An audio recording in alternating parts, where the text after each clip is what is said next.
Welcome to Sports Circuit Podcast, Episode 3. As we promised, we're going to talk a lot about college basketball, but we got to start, as always, with some college football. And new rankings. Go ahead. New rankings came out today, if I can pull them up real quick. Top 4 didn't change at all. Miami jumped Texas. There wasn't a lot of big stuff that happened this week. Yeah, I want to bring up the rankings here. Colorado's ranked. I personally had jumped on the I think they were getting, because I think preseason were like they went 4-8 last year. They shouldn't be getting as much coverage as they were. They're proving me and everybody else wrong. And Deion has built up a culture there that I think is just so incredible. And I feel good for their fans. I have friends at Colorado. I feel good for them. Another thing is, why is Missouri still ranked? Why are they still there?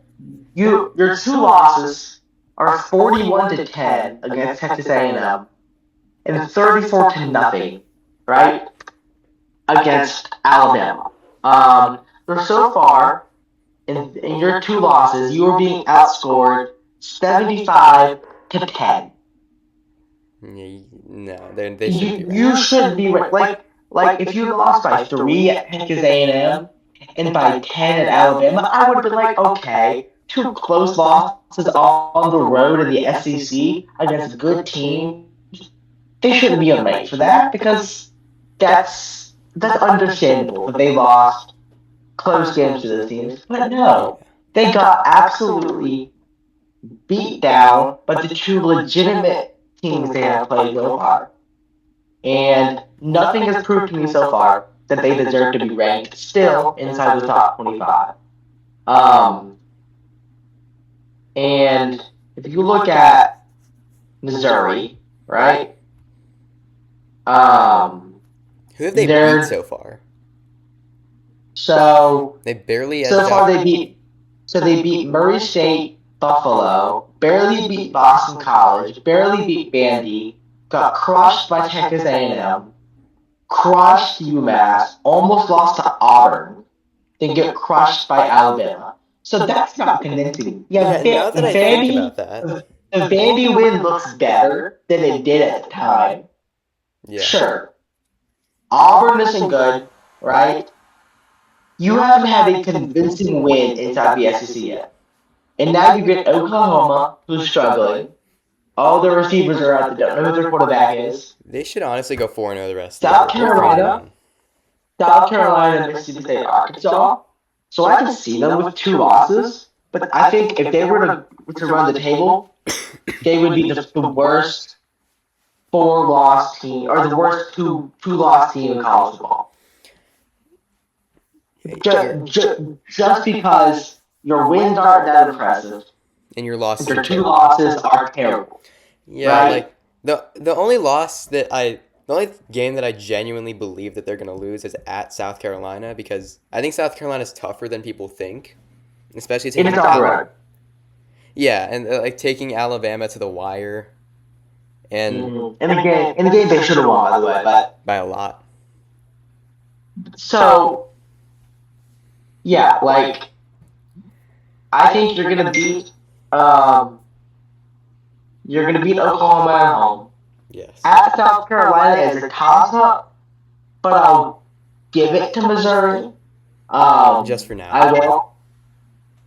If they get crushed if they crush Oklahoma, I may go towards Missouri a little bit more, but right now at this point in time, I have them beating Oklahoma pretty handily. By the way, they have a bye this week, but I have them beating Oklahoma soundly, winning close at South Carolina, winning easily at Mississippi State, and then winning, considerable amount against Arkansas. Yeah, I think just because they are rivals, I think Arkansas will show up and play for a half, but that'll be one of those games that 13 to 7 at halftime, but Missouri wins 31-10. You know. yeah, I they got some pretty tough unranked teams. Like they got no more legitimate threats for the rest of No. their season, but they have some tough unranked teams up there. Like Arkansas has a great win against Tennessee. South Carolina had a pretty good game, and even though it was a loss, a pretty good loss against Alabama. In a hostile environment. So Yeah. yeah. So what I'm saying here is, I think best case scenario for Missouri, they think they go 4-0 the rest of the season. Worst case scenario, they go 2-2. Is there a Which I feel like is scenario? pretty fair. Is there a scenario where they win out, the other SEC teams beat up Mhm. on each other, and Missouri could play in the SEC championship? Let me think about that for a second. So, It's very is there a possible team that that they you're win saying? out. Is there a team that you're saying is a lock for the SEC championship right now? There's no Because one in the that's a Big lock. Ten, in the Big Ten, you can say Oregon is the lock to go to the title game. Now it's just Ohio State, Indiana, Penn State battling it out. But there's no team. Texas, I think all the teams in the mix for the SEC title game: Texas A&M, Missouri, Alabama, Georgia. Texas, Georgia. 5 teams for 2 spots. So I think it's possible. I just don't Do you think is LSU think in it'll there for happen. you? No, don't they have 3 losses or just 2? LSU has 2, and one of them is at like the And losses one of that them was they USC. have. Okay. The losses that they have are to pretty solid teams. I'm pretty sure. If I look at their skill, or they lost to USC. That was a bad loss. USC. But they But lost at luckily Texas A&M. but luckily that was it. Out of the conference. So they only have 1 conference loss. So they're still in the mix, but they probably won't Oh yeah, make it. LSU. Yeah, because they still have Alabama. But if they beat Alabama, my view on that will totally change. Are they As at Chet Alabama or at Holmgren Death hits a Valley? 3. If they have Alabama still.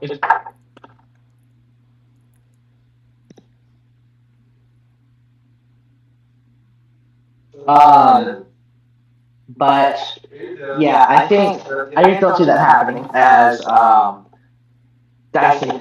Shea gives the Thunder a 4-point lead. Oh my God, what is happening with the Hawks? We'll talk about that soon. Daniel Schroeder is blocked by Gildalia. But and then but yeah, I think Warriors or not Warriors, Thunder's in the West might make it play for the 2 seed, and then they proceed to lose in the 3rd round. Or excuse me, in the Western Conference Finals. Yeah. All right, bet. Ron. That's kidding. Oh But what I was saying was, timeout. All right, it was fun while it lasted. We'll take a break for a second with this Hawks thing. Yeah. Let me refocus on what I was saying. I think it's a 5 or 6 team race, and I think whoever loses the Alabama LSU game is out of not only the SEC championship race, but the playoff race. Well, definitely if it's Alabama. Yes, and LSU has a better chance, but I think their chances are still pretty slim if they lose that game. Meanwhile, Alabama's get drastically higher if they win that game. Oh yes. Here's the thing with the SEC, in my opinion. You look at like the first 5 weeks of rankings, and they dominated the top 10. But you look at it now, and it's very, very mixed up in the top 10. You got 3 Big Ten teams. You got, I think, 3 or 4 SEC teams. You throw in a Big 12 team, an ACC team, and an independent. It's very diverse. Yeah. So I can't sit here right now on October 27th and say who I think is going to win the SEC, because it could be anyone, right? So I want to shift gears here. Something I personally want to talk about. I don't know if I complained to you about this or not, but what is targeting?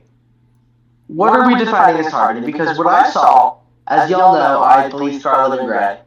What I saw on Saturday was one of the worst, objectively, one of the worst targeting calls I've ever seen. Because that was just a big hit. First of all, you gotta say we. I know which game, but you gotta tell them which game you're talking about. Ohio State, Nebraska. A game that was close and it shouldn't have been close. Yes, that is totally true, and I totally respect that. I think the same thing. I was complaining the entire game. Well, I complain every Ohio State game, but no matter the score. But it shouldn't have been that close, right? Right. But the targeting at the end of that football game was an atrocious call because it was just a legitimate hit. He wasn't a defensive receiver. He wasn't. It wasn't forcible contact to the head of the area. I just didn't understand the call. What are we defining as targeting more? We just put flags around these guys' waists and play flag football because that's basically what you're allowed to do at the college level. Like, you have to go and tell the guy when you're going to go tackle him because I just see too many times teams get and players get punished for making a basic everyday tackle. Yeah, like, if I myself had to define targeting, it would just be like you're clearly just going after him. You like dive onto him, make contact with the helmets make contact. Like that's just my simple definition of tackling. Obviously it goes way deeper than that. But that's a broad definition of what I think targeting is. Yeah. So yeah, I was upset by that. My dad and I and my friend's dad, who were all Ohio State fans, we were standing there saying how that was a terrible call. We were complaining about it, but I'm fine with targeting being a call because, of course, it's for the safety. But I would just like to see it called more consistently, not just willy-nilly, you know? Yeah. As, like, not just, I haven't seen it called in an Ohio State. It's been called once in an Ohio State game, and it got reversed this season. It was our opening game against Akron. The call got reversed. Since then, we haven't had one in our game until then, and it knocked out April Reese with the first half of the Penn State game, which is a pretty freaking big game on Saturday. So, I was just frustrated as Dyson Daniels throws away a pass. Yeah, I'm looking at the play-by-play now, and I'm getting frustrated. But hey, go ahead. I do want to shift and talk about a game that happened last night. Miles, you knew this was coming, but we're talking about Kansas State for a second. As a Kansas fan, you go ahead. You said first. Lance Leipold should be fired. I am sorry. Why? I'm fucking sorry. Lance Leipold. You know what I'm talking about? I know, but why? Why does he have a job? This was supposed to be the year for Kansas football, right? It has not just been a disappointment. It has been the most, I couldn't have thought of a more disappointing season than this. A 15th consecutive loss to Kansas State. 2-6. A loss to UNLV. It's just been terrible. You clearly have different views than I do, but from what I've seen, I just haven't seen good coaching from Lance Leipold. I think the reason I disagree with you is because this year we have new coordinators. We're just starting to get used to them. This is way too late, though. These last two games, Kansas football has looked like what Kansas football was supposed to be this year. You get a close loss to Kansas State, a blowout win to Houston. That's exactly what we wanted this year. But too bad this season is more than just 2 games. And go ahead. The thing, I was really mad after last night's loss. But not because we simply lost to Kansas State. But it's that every single week, no matter win or loss, Kansas always finds a way to give me hope that we're going to win the game. And you look at every single one of our losses, with the exception of just one game, we've given up a last-second touchdown, a last-second field goal, any last-second score that gave our opponents the lead. And so my problem is that if these were all blowout games, I wouldn't be as mad. But Kansas is just a few plays away from being like 6-1 right now. Yeah, and I'm gonna talk about one thing I saw last night. I agree with you. I have seen better play the last two games. Last night's final possession by Kansas was terrible. Terrible. I mean, I'm not one to talk about my quarterbacks running the ball in the fourth quarter when they shouldn't be running the ball. But Jalen Daniels, if I'm him, who's throwing the ball there? What if you draw a flag? What if you do something there that ends up in a first down, you know? So my views on it are you got to carry on, and something needs to be fixed. If this isn't Leipold's last year, next year is Leipold's last chance. Yeah, right? And, like, at the beginning of the year, I remember hearing the commentators saying, like, a lot of Kansas roster is seniors this year. Most of this team, like Jalen Daniels and Devin Neal, they're not returning next year. We're not going to have, or at least what I believe is those two great players. Devin Neal and Kobe Bryant have been really the only two bright spots of this team the whole year, and who've been consistently good.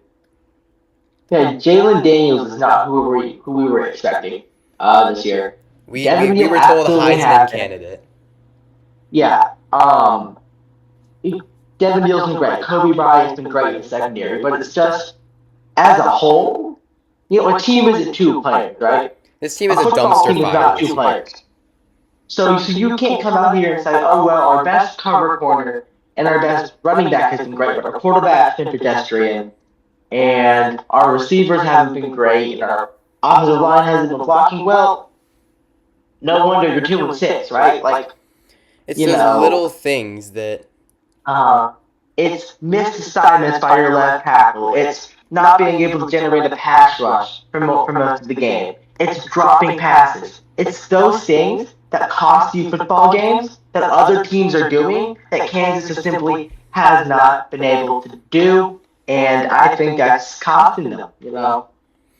Miles, I want to flash back to something that you told me right after the first game. Kansas beats Lindenwood. I think it's like 45-3 or something. Yeah, which should happen against Lindenwood. And about 15 minutes after the game ended, you texted me, and I'm quoting, Evan, you know what's the best chance about being 1-0? The chance to go 2-0. Kansas lost the next 5 games in a row. I completely blame you for... Oh, I'm sorry. Yeah, it's 100% your fault. You jinxed it. That's something that's said in Ohio State's locker room when the team starts undefeated, starting from the first win and beyond. Yeah. What's the best part of 2-0? The chance to go 3-0. Listen, I take fault for the UNLV game. Because I texted you. Yes, for the Illinois game. You shouldn't lose this game. For the Illinois and the UNLV game, which were the 2 games that followed Lindenwood, Miles texted. Trey just got a text. No, you know he fucking did. Yeah, he did. He did. And Miles texts me after before these games and says, "Wait, for the Illinois game, you said you should win." I said I was nervous. He said you should win this. We lost. Next, he said, "I'm gonna stop saying something if you lose this game, but you should win it." And Kansas lost the game to a literal last-second 4th down touchdown. Yeah, I apologize for that. I'm gonna No, it's stop not your talking. fault for one reason. You said you're not going to say anything for next game. We lost. You proceeded to doubt us the next game, and we still lost, so it's clearly not you. But what's going on? Like, why is this team so much worse? I think it's the multitude of things. I think it's the small things, right? It's the inability to get penetration on the offensive line, right? It's just the inability to do the small things. The Kongu ties them up there. So I think the thing with this team is they're just simply not as good as they're supposed to be. After the third loss in a row or whatever, the team I think just lost it. Right? They just lost the confidence that they had going into the year. I think maybe after the second loss. After the second Miles Sugarman influence loss. Yeah, they lost that game, and all of a sudden, you lose the Illinois game, and you're like, maybe we can bounce back next game at UNLV, but then you lose that game too, and you just don't have a scapegoat at this point. After Illinois, it's like, oh well, tough Power 5 team on the road. You got another game against UNLV after this. Go clean up the mistakes, right? And they didn't. Simply. Bro, Garrison Matthews. Foul on Garrison Matthews. Foul and then followed by a turnover. Oh, dear God. Or no, I think the foul was the turnover. So something I want to talk about here before we get on to our huge college basketball preview. Wait, I have one more thing about college football. Yeah. Who's your overrated and underrated teams of the week? Overrated teams of the week we just talked about, then the Missouri Tigers basically been outside of my top 25. Underrated. How the hell is Indiana not a top 10 team? Please put them in the top 10. They're my underrated. Miles, we talked about this earlier today, but my overrated team is Washington State. They are right now number 22 in the country. They're 7-1, but their defenses looked atrocious. 52 to what is even this team? I don't even know what that team's called, but they allowed 30 to Portland State.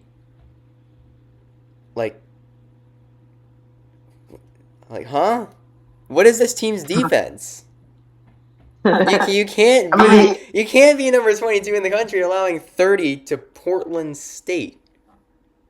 Yeah, they're scoring, which is good, but my underrated team is Alabama. They beat. I know Missouri's overrated, but you beat any team 34-0 is an accomplishment. Missouri didn't even get a field goal, nothing, and they jumped up on an SEC team. What? Especially an SEC team. Yeah, to win not only any team 34-0, but an SEC team and a pretty solid SEC team is that. And you jump one spot in standings. Yeah, that's just crazy. They should be 12 or 11 right now. I'm not saying top 10 Alabama yet because they've looked shaky the last few games, but they looked great. That was their best performance against good competition this year. You beat Western Kentucky. Beat for 3. But you beat Western Kentucky by 40. Yeah, congratulations. It's Western Kentucky. That should have happened. But you beat Missouri by 3. The first half of that team looked like the first half against Georgia. Yeah. That team resembled first half against Georgia. This is the first time that team has looked that good since that first half against Georgia. Yeah, because you beat South Carolina, really should have lost. You lose to Tennessee, you lose to Vanderbilt. Second the half Tennessee loss was expected, though. The Tennessee loss was expected. But still, you haven't looked good, right? Should we shift now? So one thing I want to talk about, what we just had in the NFL was unbelievable, right? Caleb Williams leads his Bears down the field against the Washington Commanders takes the lead. Game looks over. Jaden Daniels steps up from his own 35-yard line, hucks one up in the air, gets deflected around, and into the hand of former Ohio State receiver Noah Brown as the Hail Mary is caught as time expires. Washington Commanders get to 6-3. So now, our Steelers are on tomorrow night against the Giants. Tune in. Let's talk some college basketball. Quick thing about the quick like 2-minute talk about the Hawks. 2 minutes. All right. Okay. Yeah. The Hawks are 2-0 right now, and are within 2 of the Thunder in the third quarter. I've never thought I would see the day where the Hawks are a solid basketball team. I remember personally. I know you don't remember this. I remember the 60-win team very well. I went to But one that Hawks was game. your last. What? I went to one Hawks game that year. It was against the Spurs. That team was just so good. But like, in the year we went to the conference finals against Milwaukee, we did start 3-0. So, maybe this is foreshadowing something. Just saying. Dyson Daniels might be the greatest thing to ever exist. No, that belongs to Jalen Johnson, but he's a pretty close second. I'm trying to get myself a Dyson Daniels jersey this Monday, or maybe Friday. I'm not sure. Hey, Friday. Do you have anything going on Friday? Oh, yeah. I'm seeing you in person. You're coming back from college to come to the Hawks game. We're going to have a great time. And the Hawks should, I hope, beat the Washington. Are they playing the Wizards that day? We're the Kings. We should also win that. We should low-key be 6-1 on our first 7 games, with the only loss being to the Thunder. Guess what? I think we're going. No, we're staying. I was about to do the 79. There's about 4 minutes left in the third. 4 minutes left in the third. It's 79-77 OKC, and Veet just missed a shot. But Caruso throw it in. Okay, we gotta move on. We gotta move on. Yeah. College basketball. This was our college basketball. All right, let's do this thing. Our big college basketball. Let's start. I'm going to start with my team, Ohio State. High hopes going into this year with Jake Diebler in year 1. We got some good recruits. We got some good guys out of the portal. I think this is the year that if the Hawks or Ohio State wants to sort of do something in the Big Ten, make some noise per se. This is the year. Maybe not go out there and win it, but maybe make a little run in the Big Ten tournament, Maybe knock off Purdue or someone like that in this top-heavy Big Ten. But, yeah. I am right now looking at the play-by-play with the Hawks, so I'm forgetting about rankings. Is Purdue the highest Big Ten team in rankings right now? I would assume they are. I think so. Trey lays it in. Yes. I think so. I'm watching the play-by-play, which is ahead of whatever you're watching. Hold on. Let me comment this. Beat brings it up. Beat is pushed by Caruso no call for some outlandish reason. Beat still get rid of the ball. Beat to Roddy. Roddy goes up. Roddy to a combo for 3. Bang! Okay, let's actually. We need to keep talking about college basketball. So, I think if Purdue is the highest Big Ten ranked team, it's hard to argue. I mean, it's hard to argue right now who's going to be the Big Ten champion in basketball this year, simply because of the fact that they don't have like that one insane team, like those 1 or 2 insane teams that you basically know are going to make the championship. But that's with most conferences this year. They either have no amazing teams or many, like the SEC or the Big 12. Hey, I saw a list earlier that says teams most likely to win their first championship this year. Do you know who the first team on that list was? Ohio State. Gonzaga. Because for some reason... Okay, we've said this in past episodes. We do this every year. Gonzaga is not Like, good. Gonzaga.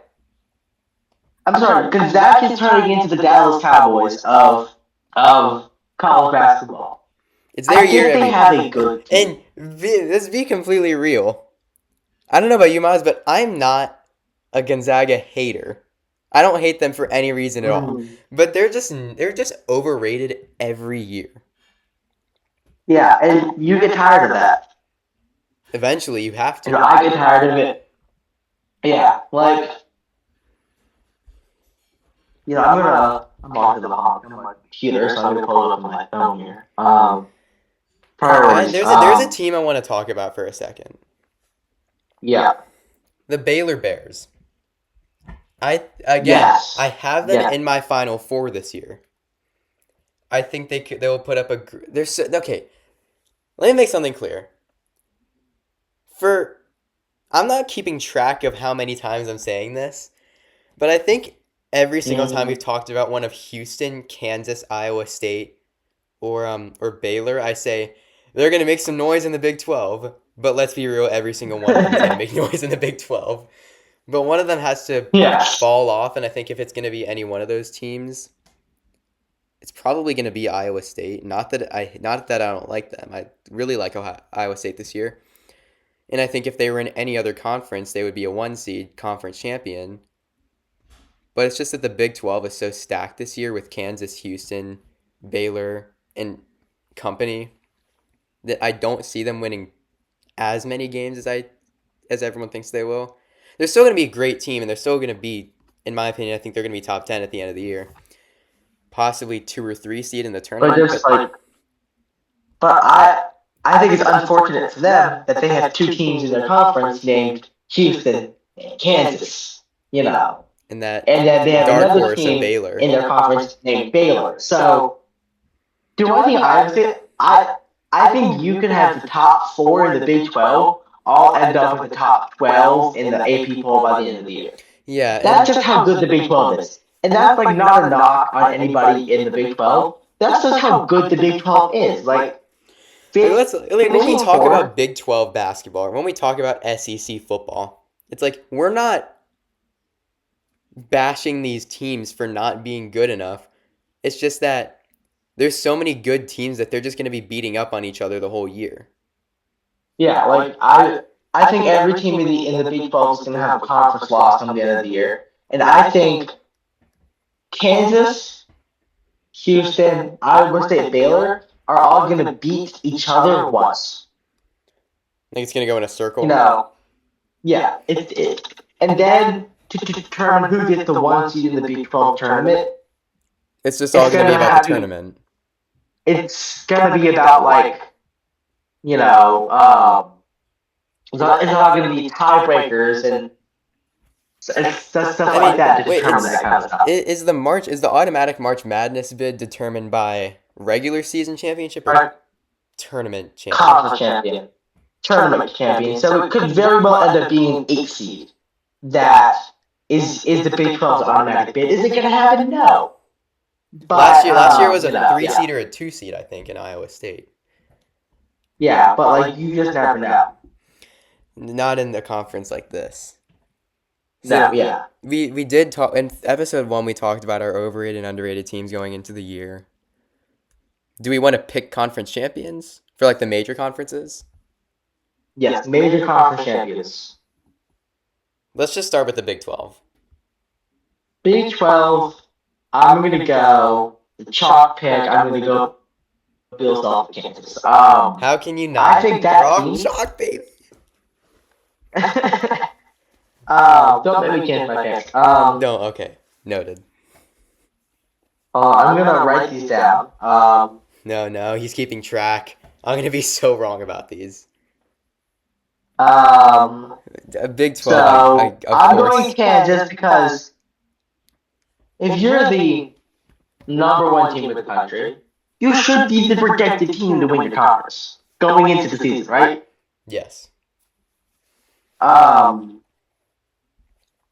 And I know that So- Kansas looked bad in that exhibition, but it's an exhibition for charity where KU's 2 best players are out.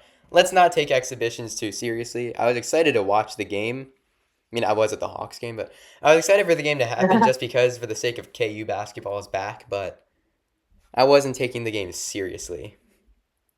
Let's wait for the regular season for Yeah. that. So who is your Big 12 champions? Well, based on my dialogue from earlier, I assume have already written it down. Give me the The Baylor Kansas Bears? Jayhawks. I love Okay. Kansas. They're my team. I mean, not in Um, football. I hate how we lose every game. But I'll be a fan for life. But okay, let's talk about SEC. out of the SEC, I'm between two teams, and I'm going to go with what my gut is telling me. My gut is telling me to go with one of my favorite teams that I've been able to watch Okay, over let the me guess. Let me guess. last few years. Let me guess it. Okay, I think he's thinking with either one of Kentucky or Florida. Nope and nope. Okay, what is it? Texas A&M. Tennessee. Oh, I forgot that they existed. Oh my god. Rick Barnes is one of my favorite coaches in the country. And I think he's done so many great things for that program. So I'm going to go Tennessee out of the SEC. Yeah, and Despite losing Dalton Connect to the NBA, I think that's going to be a good team this year. Evan, who do you have out of the SEC? so I know that I'm not trying to be that guy of picking the highest ranked team in that conference, but I think there's the top two and there's everyone else right now. Just give me Alabama Yeah. winning the SEC. It's hard to not pick them. It's hard to not like them this year. Yeah, so when was the Mark last Sears time especially. we had people picking Alabama to win the SEC in basketball but not football? Yeah, hold When- up. When was the last time the basketball team had a better chance of winning the SEC than the football team? Okay, here's the thing though. I feel like that's pretty realistic simply because of the fact that the SEC in football is so stacked, and it is in basketball too, but not Yeah. as stacked. Yes. It's not like 6 teams in the final 4 weeks have a chance to go out and win the conference, you know? Give me a second. So let's shift our focus over to the Snowbirds in the Big Ten. Okay. I will kick us off here in my conference. I think I know who you're gonna. You know, that's You say the I'm best. not going bias here. So I'm going to go Purdue, despite the loss of Zach Edey. That team, I think, that team's going to change their identity from revolving around the 7'4" big man to being a team that can shoot the rock. I think that team is going to play like they can shoot the rock. You know, outshoot everyone, you know? Why can I not? And I think that's what you're going to see out of Purdue in the Big Ten this year. Evan, who do you have out of the Big Ten?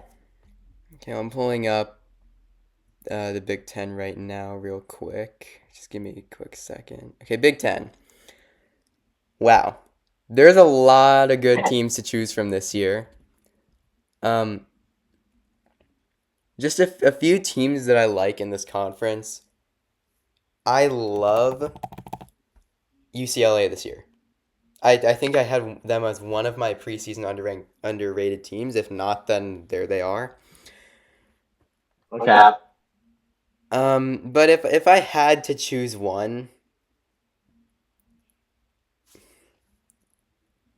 I'm gonna go with the Ohio State Buckeyes. I love them this year. I love what they've done with their program. I think Illinois's got a shot too, but they're not. I don't think they're gonna make as much noise as people think. They did have that, I think, 3 seed last year. But yeah, give me Ohio State winning the Big Ten in basketball this year. You know, That sentence that no one ever thought we would say. I think Bruce Thornton is going to be one of the best point guards in the country this year. Argue with the wall.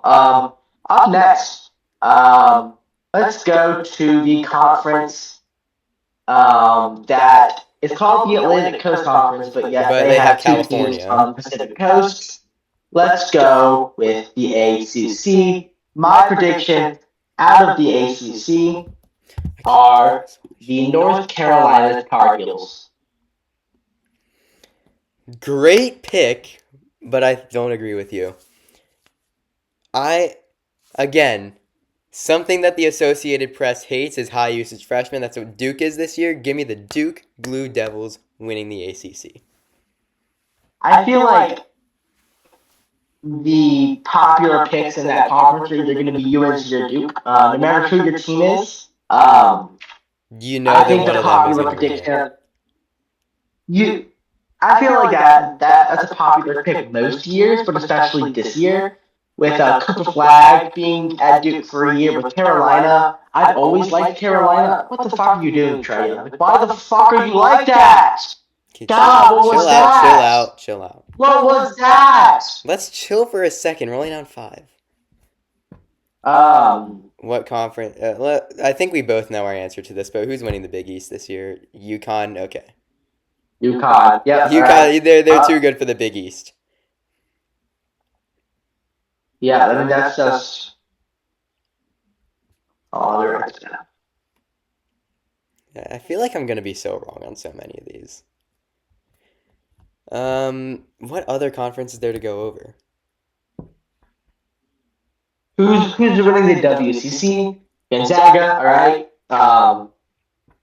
They're gonna win the conference, low key. They will not do anything in the tournament. Yes, I agree. We both know that. I think that's it for the major conferences, unless there's one more that we forgot about. I don't think so. What tune? We didn't plan this. Okay, what tune next with college basketball? Who do you have winning player of the year? Obviously, if I wanted to go with my Kansas bias, I would go Hunter Dickinson. But I'm not biased. I don't think he's winning. He makes too many small mistakes to win player of the year. Let me be. I'm gonna go with a dark horse this year. Just give me Mark Sears. It's just easy to go with him. It's easy to think he's gonna win it, and no one's gonna blame you if you're way wrong. So just give me Mark Sears. He's a great player. I'm gonna go with something that's sort of out of the middle, but not really. He's the projected number 1 overall pick next year for a reason. Give me Cooper Flag. I think Cooper Flag is going to come out. No, yeah. I kind of agree with the Associated Press here. I like high usage freshmen, but I don't love it, and it's hard to really evaluate them right now. I mean, Cooper Flag could have a very disappointing year, have to stay another year at college, but of course, that's not what we expect. But yeah, you just don't know. With a guy like Mark Sears or Hunter Dickinson, you know they're good. But I don't know about Cooper Flag yet. I wouldn't pick him for player of the year. Turned it over. Blocked by Daniels. Sent back, and this team is making me mad again. No, you're gonna be disappointed by what's about to happen. Gilgeous-Alexander out 3. Pump. Good. You're gonna be disappointed by what this team's score is when we call timeout at 8:11. Timeout Atlanta 102-92.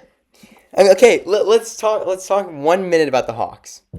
Again, we did not expect to win this game. I'm not mad. We've put up a good fight this entire game. Are you watching the play-by-play, or are you actually watching the game? I have the play-by-play in the corner and the game in the corner play-by-play here. But again, there's the little mistakes and then there's completely selling a game. Trey had got off the turnover a minute ago. Okay, but it's Trey. He's going to get a shit ton of turnovers. But it wasn't one of those that you're like, what the fuck was that, Trey? What else we got to talk about? We talked about 1 seeds and 2 seeds. We talked about national champion. Or did we? We did, yeah. No, we didn't. No, we We didn't. talked about Final Four. We didn't talk about Natty yet. All right, who wins the Natty? This is going to come as such a surprise to everybody who's watching at the moment and to Miles himself. Rock Chalk Jayhawk. Give me the Kansas Jayhawks. See, like some other people on this podcast, I could actually be objective. Okay, Kansas is the number 1 team right now. They cooked in the transfer portal. We were the Ohio State was the number 2 in football for a while. You know, I wasn't saying we were going to win the national championship, but here we are. Yeah, but they were the favorite to win the Natty Cut 2 weeks ago. Let's be real. We lost. You don't lose. Yeah, but basketball's different. You're always going to lose a few games. Unless you're UCLA in the 60s. But that's when they were that's when they were playing against plumbers. Actual plumbers. You know, let's come out here. Rick Barnes is going to lead his team to an SEC title. Rick Barnes is going to lead his team under the radar to a national championship game. Just to lose to UConn. UConn 3-piece. I was disgusted when I heard that you had Tennessee in your Final Four. I know that for the thumbnail of this YouTube video, I'm going to screenshot my face and put it up there. And put Tennessee question mark? What do you... Okay. What makes... I love the way Rick Barnes knows how to coach a basketball team. No, but what is so appealing about this? I know, like you said, you just said you love the coaching, but what's so appealing about this team to you? For one, they got themselves a great big man out of maybe a little biased here, but who they got out of the portal, and Felix Alpara coming from over from Ohio State. I love Sakai Ziegler. I've always loved Sakai Ziegler. And I just think a lot of the guys that were sort of under the radar, per se, under Dalton Connect, you know, under Santiago Vescovi, over these last few years, are finally going to be able to come out and shine. You know, under Josiah Jordan-Davis, under all those guys are finally going to be able to step up, like JP Estrella, and those guys. I just am really high on this Tennessee team, and those guys who are going to step up out of the wings that have been set by the stars they've had. Yeah, but UConn's understandable. Not Tennessee though. I know. What are they? 7th right now? They're 12. I thought they were top 10. Okay, that makes it even worse for you. Oh my God! You're making the 12th best. I know it's only preseason, but they're the 12th best team. He acts like all the 1 seeds are going to be the ones dominating this year. That's not what I'm saying. I never said who my runner-up was going to be. I do think Kansas wins the Natty because of just how Bill Self cooked in the transfer portal and brought his guys back. But, Miles, you've had some outrageous sports takes, and yes, I'm referring to that picture. You've had some outrageous sports takes. But yes, that picture, yeah. But, like, Tennessee being the runner-up for the Natty, I understand UConn. They're back-to-back Natty champions. But Tennessee's always up there on the radar, on everyone's radar, but they're never national championship type team. They're never like that. Okay. All right. If they end up going to the national championship game, then I will send out a formal apology on all of my social media. Everything. I can't. And those will all end up on my stories. All of them. Yes. Saying refer to episode 3 of Sports Circuit Podcast for the reason of this apology. Okay, and just so you guys know that he's referring to this moment right here. Okay, but there's something I do want to talk about in terms of just... Okay. You're going to disagree so much with me on this, okay. I know they're back-to-back national champions, and I'm not saying that Yeah. they're a bad team at all. But let's chill out on the UConn hype for a second. I know they're number 3 in the country. I know they're amazing, but I do think that okay, if you guys don't know, me and Miles we argue in Instagram comment sections all the time.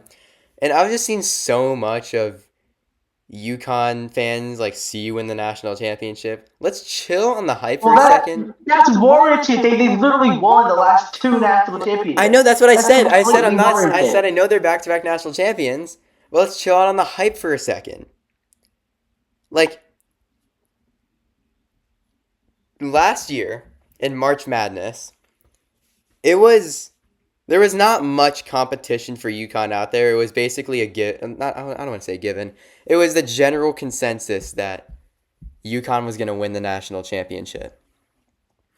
Yeah, because This that's how year, dominant people it are is. acting the same way about how there's going to be no competition in March, but there will be. This year, there's a lot of stacked teams out there. So I just think I agree.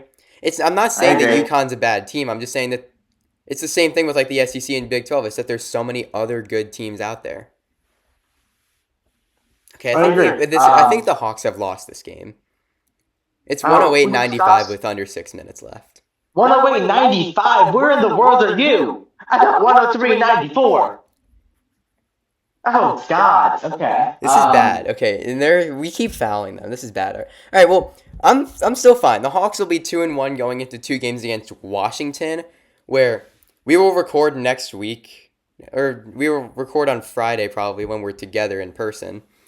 But if the Hawks lose I'm saying it right now. If the Hawks lose one of those games to the Wizards, then there's our playoff hopes right there. We're not making the playoffs if we lose to Washington. Fair enough. And I think there's just one final thing that I do want to talk about in terms of college basketball. Mm-hmm. Can we just talk about like how many teams this year who are dominating, or not dominating, but how many teams this year who are powerhouses in football are also ranked in basketball this year? There's a lot of them this year. There's Bama, there's Texas A&M, there's Tennessee, there's Iowa State. There's a lot of them this year. Wait, did you just say Iowa State? I mean, okay. I said that who are great in football who are also amazing in basketball this year. Okay, yeah. You also talk about teams like Ole Miss who have been disappointing in football but are ranked in basketball. I think the thing that I mean, as a Kansas fan, I love this, but I can understand why people wouldn't. The thing about college sports is that most of the time, it's the same general consensus of teams that are being good each year. And as a Kansas basketball fan, I love that. But I can see why like a Creighton fan or like a Texas fan wouldn't like that because they're not good every year in sports. Yeah, as an Ohio State football fan, I completely understand. Completely understand. Like, but you and I, both as fans of powerhouse schools and different sports, we love how our teams are good every single season. Yeah. And like this last rebuild year for Kansas was a 4 seed in March Madness. And I just love to see that. But like a Texas A&M fan, an Arkansas fan, they wouldn't like that. They don't like that because of the fact that they're not good every year. And I think that college football and college basketball right now are both wide open. Yes, I agree. As there's so many stacked teams, there's so many football schools being great in basketball, there's some basketball schools being up there in football. And yeah. I'm sorry, I keep saying one last thing, but I just remembered something that I said last week. Okay. Something I said last week, which I still agree with myself from last week, but like at the time, I agree with what I said at the time, but my opinions have changed. Okay. Last week I said you look at college football right now, and you look. Oregon deserves that number one spot, but nobody looks at them and says that they're the best team. After this blowout win against Illinois, they've proved to me, and they probably should have before, how they are the best team in college football right now. Yeah. And if Oregon loses this week, then it's the curse continues of every time Evan says that someone is the best team, they lose. Because I said that about Texas 2 weeks ago. So, Evan has the number one team curse. I have the Kansas football curse. Yeah. What's next? Okay, like I said before, you don't have the Kansas football curse. Whether you doubted us, rooted for us, or haven't said anything, we've lost games. Yes. And it's basically a weekly thing that Miles is texting me, "I'm so sorry, Evan." That's a weekly occurrence now. Like, I was honestly most mad after the Illinois loss. Like last night at what? It was like late, like 11:30 or so. At You text 11:42 p.m. I said, "I'm so sorry, Evan." Yeah, that was. Oh my god! Every week. Can I just get 1 week where Miles isn't texting me? "I'm so sorry, Evan." Can I just get one of those weeks? The last time we had one of those weeks, it was a bye week. Somebody's gonna text or Somebody's got to text me this every week. Somebody's gonna see that text and say, "Did somebody die in his family?" I know. His football team lost. People see these texts weekly and they're like, "Is your family good, bro?" Okay, but I think with all that being said, is there anything else you have, Miles? One more thing is Shea Gilgeous-Alexander knocks in a 3 Oklahoma City to go 116-100 lead. I'm trying my hardest to not be frustrated. It's just I haven't felt like it. Again, like, it's the Thunder, Miles. They're gonna win the West this year. We talked about this in episode 1, I think. They're gonna win the West this year. You can't be mad about a loss. We have to take advantage against teams that we're winning against, right? We knew this wasn't gonna last long. But I wish we could go from up 10 to down 16. Now you know what it's like to be a Kansas fan. They give you hope every single day. All right. Well, I'm gonna end the podcast. No, we do have like a bit of a scheduling change this week because me and Miles are going to the Hawks game and hanging out on Friday. We're gonna have a mini in-person episode that will probably just we will probably just include in we'll probably just put that at like the beginning of next Sunday's episode, or we could post it separately. I don't know, but we will be doing a mini episode about. Let's just talk about the Hawks that day. Yeah, that'll be a Hawks day. We'll include. We're not even gonna have college football to touch on. So we'll just talk about the Hawks. We'll talk about miscellaneous sports things. Yeah, but Sunday will be our college sports day.